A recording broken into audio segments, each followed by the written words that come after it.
yun guys, for this vlog ay magpapalit tayo ng ignition coil ng Nissan Murano. Ayan.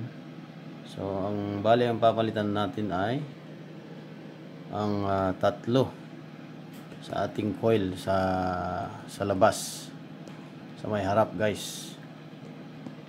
Alright, here we go, let's go guys, please watching. Thank you.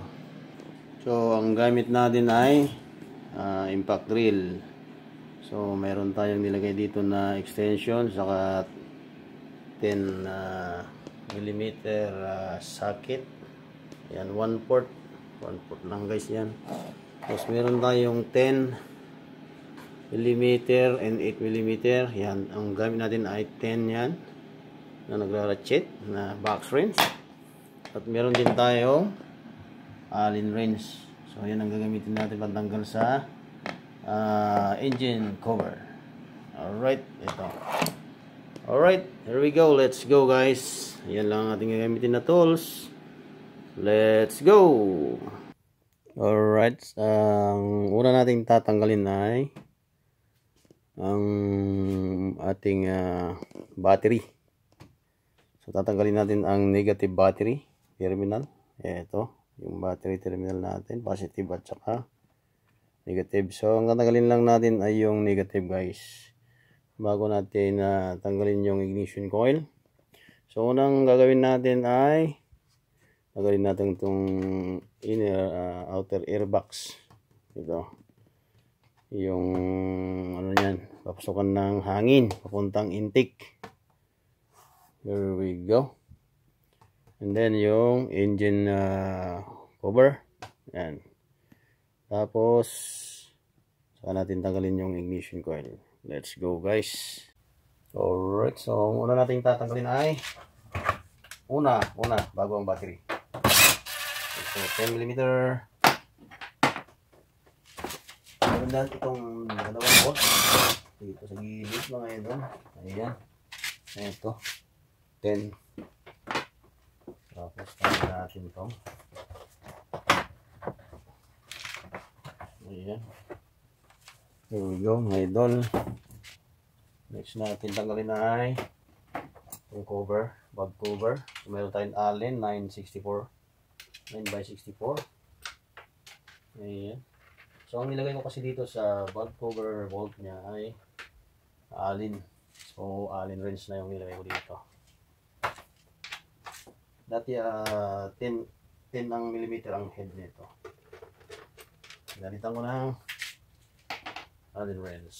And then so meron tayong 10 mm dito. Tanggalin, may dalawang bolt dito guys, dalawang bolt, 1, 2. Yung isa ay nasa ilalim.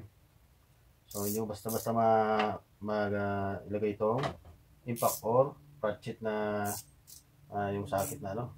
So ito lang ang pwedeng matanggal natin. Ito ay nagra-ratchet ng box wrench. Alright, ayan. Tapos itong nasa ibabaw ay sa labas, so pwede na natin gamitin ito. So ayan, 10. So yun, natanggalan natin mga idol. So lagay muna natin dyan. So ito na yung mga coil 1, 2, 3. Yung tatlo nasa ilalim ng intake manifold. So ang papalitan muna natin ay tatlo dito guys, kasi ito may leaks yung tatlo. May leak sa mga side niya.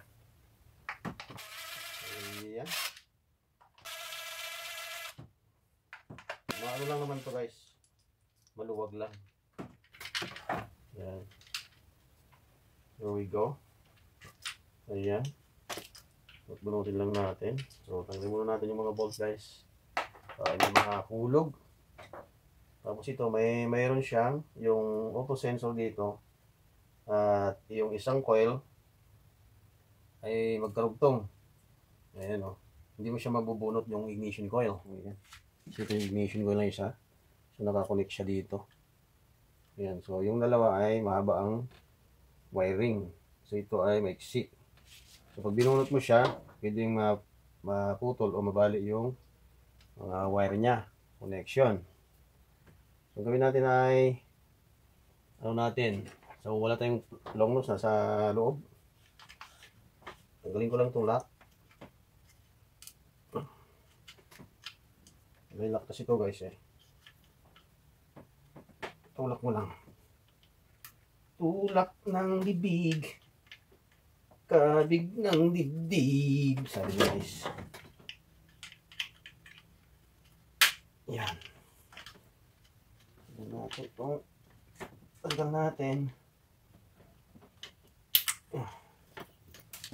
Mahirap pag walang nungos. Mga idol.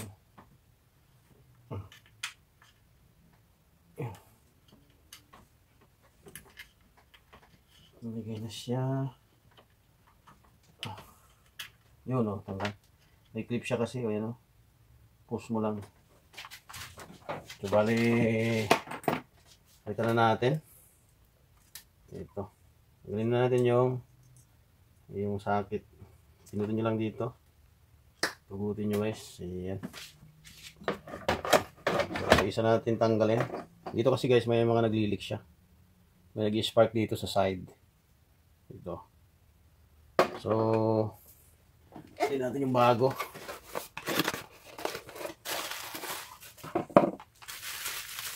Ito. So, yan. Pareho guys, yung bago natin. You know. So, ito may tatak siya. Yung bago natin may tatak. Itong original guys, ang tatak dito. Talagang naka, ano, Hanshin. Para silang Hanshin. Ayan, Hanshin din to. Original to guys, oh, may nandito sa side niya yung tatak. Talagang nakaukit siya. Pero halos pares lang, mga idol. There we go. Ayan. Let's go. Lalagyan na natin. At check natin. Ayan, pareho. Pareho siya. Alright. So, malalaman natin yan pag pinandar natin. Paglagay, tulak lang guys. Ayan. Lagyan natin. There we go. Next natin, yung isa. Lagyan muna natin dito yung sakit. Yung sakit niya guys, dito pindutin nyo lang ito, subutin nyo. So ito yung number. So 1, 2, 3, 4, 5, 6. So kunin natin yung isa. So ito yung number 1. Tago rin natin guys, tago natin. Reserva natin kung sakali.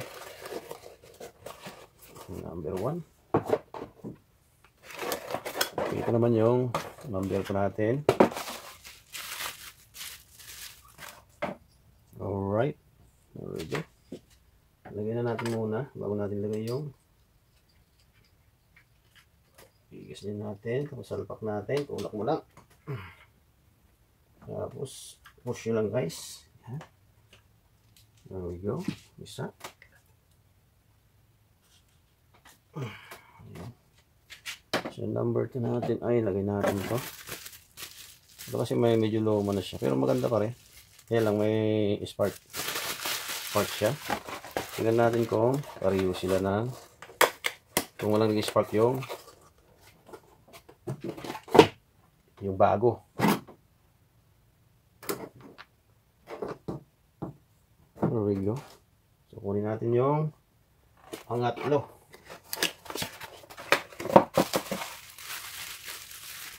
Alright, so ito na yung pangatlo mga idol.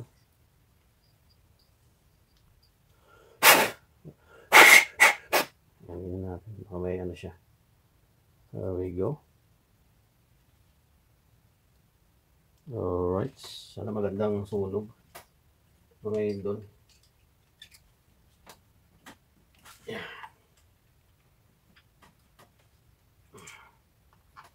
Alright.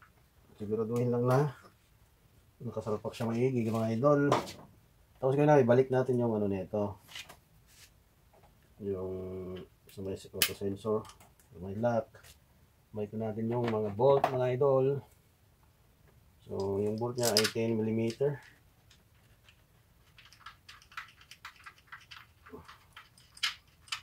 Isa lang. Alright.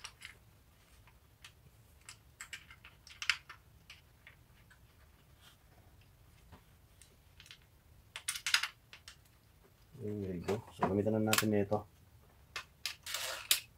Pag ano nito guys, hindi wag yung masyadong ipitan, baka mabasag yung ano nyo. Mabasag yung cylinder head, valve cover gasket. So ito, na-dublin natin, 10mm. Double check lang. Ayan. Ayan. Para sigurado, hindi kakalas. Alright. So lagyan na natin yung pangatlo. Ignition ito natin na pinalitan natin. At start natin siya. So, mamaya muna natin lagay yung valve, yung cylinder head cover, engine cover, saka yung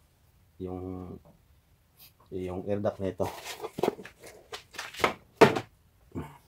Alright, so start natin. Okay, guys, hindi ko pala naipakita sa inyo na tinanggal yung battery at kinabit guys. Okay, let's go. Ayan, umandar na mga idol. Hindi na matagigit.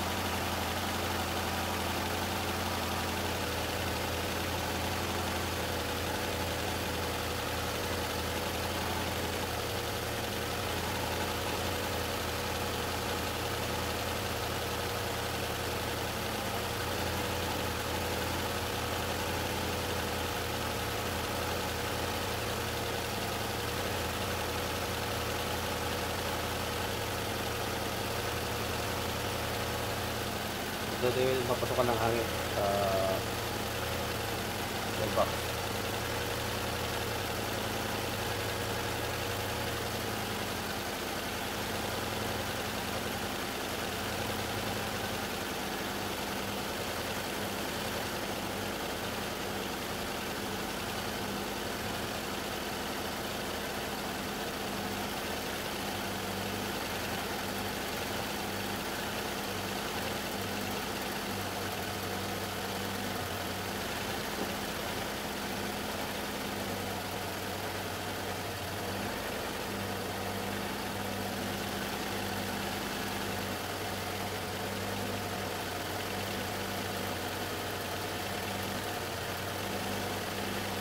Yun guys, so napalitan na natin. So ganun lang ang magpalit ng ignition coil ng Nissan. So yung tatlo doon, saka lang natin papalitan guys.